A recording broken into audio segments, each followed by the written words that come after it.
Hello and welcome to Driving in Traffic for Beginners, Main Street, Vancouver. It is August 18, 2026. We are going to see a lot of these flashing green traffic lights here on Main Street today. This sign warns us that there's a crosswalk coming up soon. So we need to scan the edges to see if there are any pedestrians wanting to cross. We need to be checking here and here. And sometimes our vision is blocked by other cars. It's a good habit to check your rearview mirror every 5 to 8 seconds to keep track of what's going on.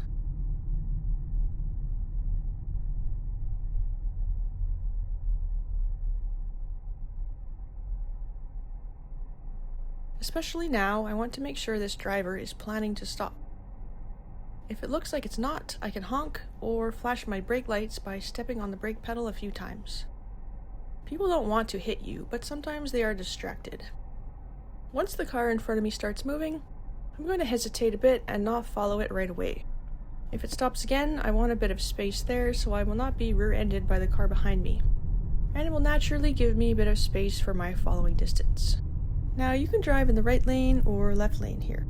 The left lane is not a fast lane or passing lane here where the speed limit is only 50 kilometers per hour. I choose the right lane because I feel more comfortable here. Some problems you might encounter from the right lane include other cars turning right in front of you that may stop for pedestrians. Other cars may stop to parallel park in front of you. Parked cars might open their door suddenly. People may be walking around beside the parked cars. Some things you may encounter from the left lane include cars stopping to turn left, and from the left lane you are closer to the oncoming traffic. And a head-on collision is basically one of the worst kinds of collisions that you can have. For me, I would rather deal with things in the right lane here rather than the left lane. We are going to see a lot of these flashing green traffic lights here on Main Street today. These are controlled by pedestrians. In other words, they flash green all day until someone presses the button. Then the light will change so people can cross the street. It's good to get in the habit of scanning the sides to see if people are waiting. That can give you a hint about whether it may change soon or not.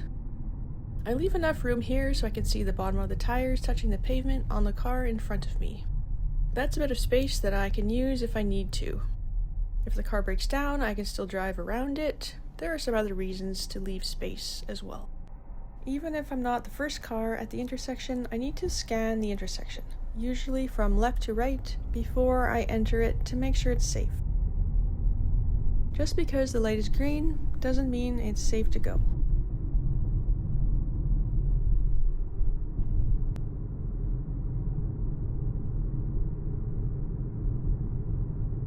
More flashing green lights here, so I scan all the edges.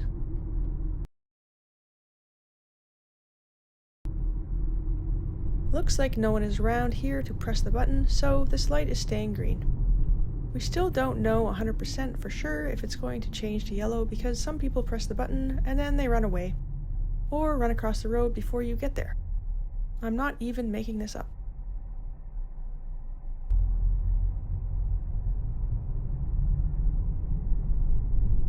This is a 40 km/h school zone. Here is our second warning about the school zone speed limit. And here's our third warning about the school zone speed limit.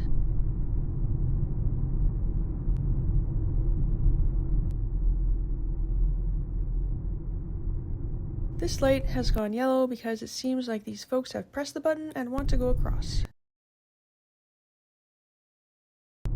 Myself and the car beside me both keep going because we are past the point of no return. Yellow means stop as long as you can stop safely in time. You don't need to slam on the brakes for every yellow light. If you're past that point, then just keep going. You don't need to speed up, you aren't doing anything wrong.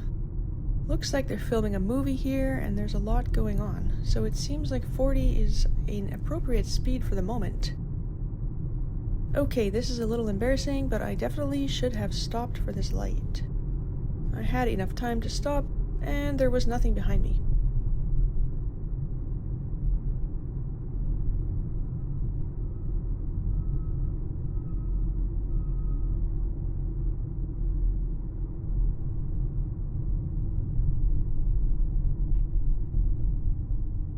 Why did I do a lane change here? It's because I saw this bus. And what I know about buses is they tend to pull over a lot and pick up and drop off people. And it's easier to do a lane change right now rather than when I'm right behind the bus. There's nothing really wrong with driving behind a bus, but they do tend to block your vision. So if I'm planning to just drive along for a while, it's better if I have the best vision possible and not one blocked by a large vehicle. This light has gone yellow and I'm definitely past the point of no return. This car is turning left, but it's going to turn left after I'm gone and when the driver knows it's safe. There it goes. Now, something interesting I notice here is that the bus has this NIS sign on it. I believe this means the bus is not in service. That means it's probably not going to stop a lot at the bus stop and pick up and drop off people. So my earlier lane change may have been for no good reason after all, but that's okay. Now that I think about it, I haven't seen this bus pull over at all, not even once.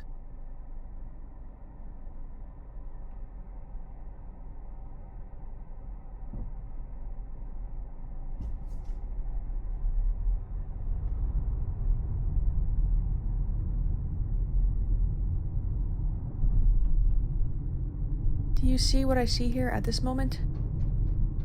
It looks like the lane the bus is in is going to end due to construction. This means the bus is going to want to do a lane change. Now, it's not exactly my problem, but if I leave the bus some space to do the lane change, it will make life easier for everyone. So I'm just going to stay behind the bus so that it can go in front of me. There's the official turn signal from the bus. Of course, the bus isn't the only vehicle that needs to move over. Everyone else does too, unless they want to be stopped on Main Street forever.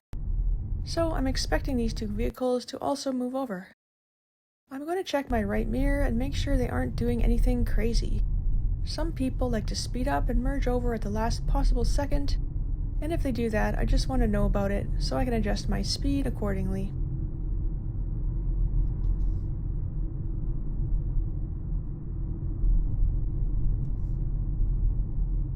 I'm kind of going slowly here because I cannot see too far ahead, and it's important to be able to stop in the distance that you can see, just in case you go around the bend and there's suddenly a reason to stop, because you really never know what's around the bend. Looks like there's a line of cars here all waiting to turn left. That can take a while, so I'm looking to see if I can do a lane change. Lane changing tends to be easier when you're already moving, but it can be done here as well. Mirror, signal, shoulder check. I left a little extra space in front of me because that makes it easier for me to do my lane change. Where did this car come from? It was driving a lot faster than me, that's all.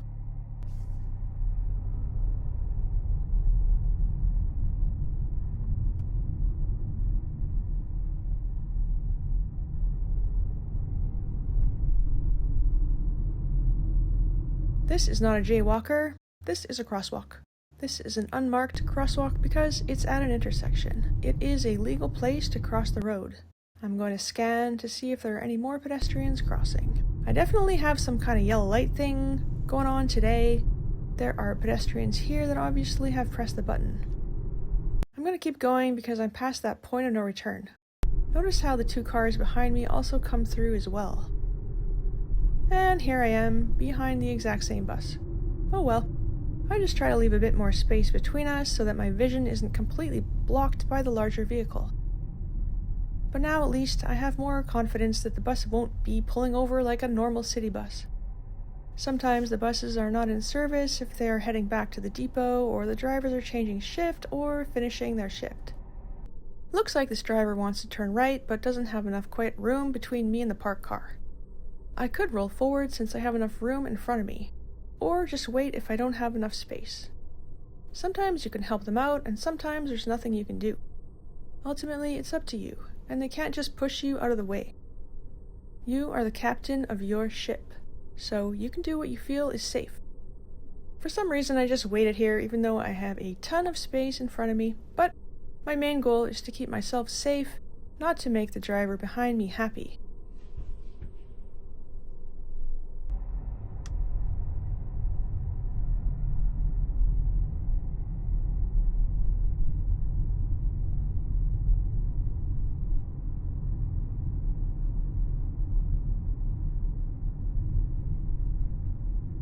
I'm checking out this driver to see if he's looking because it's a good habit.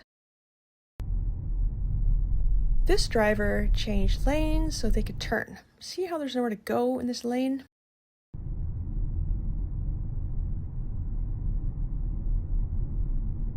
Finally, a yellow light that I'm safely stopping for.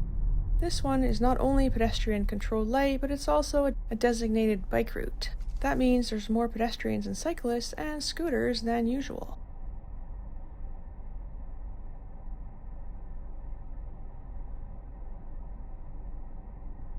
Something to notice here is the two cars beside me are blocking my view. I cannot see if there's any more pedestrians crossing. So when the light goes green, I'm not going to just go because I don't have the best view. I don't have a good view at all. So I'm going to hesitate and make sure it's safe before I start rolling. Whenever the lights are changing colors is one of the most dangerous times at an intersection because some people are moving too early or too late through the intersection. And that's a bad combination. Once I know it's safe, I can start rolling again. I do have a better view over this direction, which is something still worth checking out since I'm just sitting here anyway. And I'm not going to speed up too much because I can see the traffic is stopped again. Speeding up just to stop seems kind of crazy to me. So I just slowly roll. That way, I don't get the car behind me going too fast if the driver is not looking too far ahead. Thanks for driving with me on Main Street today, and I'll see you in the next video.